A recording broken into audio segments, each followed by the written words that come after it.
رسول اکرم صلی اللہ تعالی علیہ وسلم نے ارشاد فرمایا، بشر المؤمن فی وجہہ وحزنہ فی قلبہ، مومن کا چہرہ مسکراتا ہوا ہوتا ہے جبکہ دل غم سے معمور ہے۔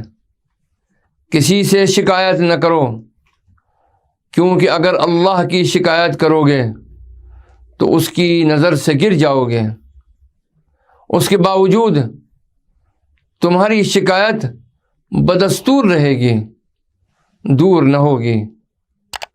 اپنے اعمال میں سے کسی عمل پر غرور نہ کرو، کیونکہ خود پسندی عمل کو فاسد اور خود پسند کو برباد کر دیتی ہے۔ جس کی توفیق الہی پر نظر ہوتی ہے اس کا اپنے کسی عمل پر اترانا جاتا رہتا ہے۔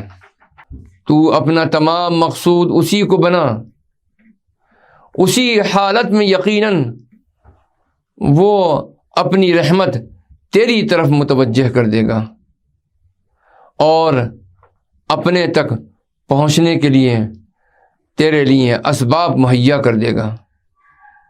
اور جب تو اپنے اقوال و افعال میں جھوٹا ہوگا تو اللہ کو اپنا مقصود کل بنانے کی قدرت کہاں رکھے گا؟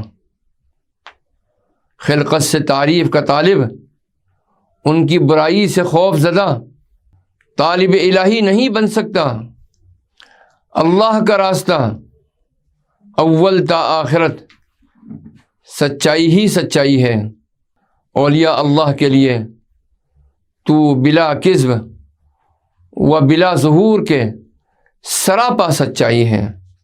ان کے اکثر اعمال ان کے اقوال سے بڑھ کر ہوتے ہیں۔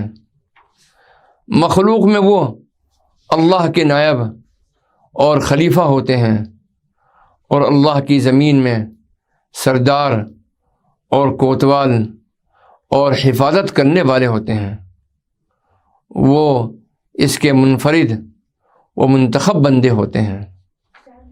اے منافق، تیرا ان سے کیا جوڑ اور نسبت؟ ان کی تجھ میں کیا نشانی ہے؟ تو ان میں نفاق سے داخل نہ ہو، ان کی سب سے دور ہی رہ۔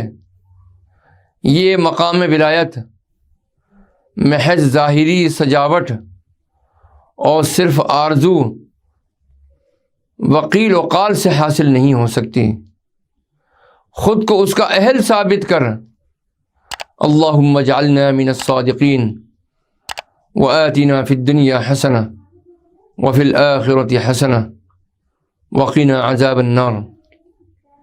اے اللہ، ہمیں اپنے سچے بندوں میں سے کر دے اور ہم کو دنیا کی بھلائی عطا فرما اور آخرت کی بھلائی عطا فرما، اور ہمیں دوزخ کے عذاب سے بچائے رکھنا۔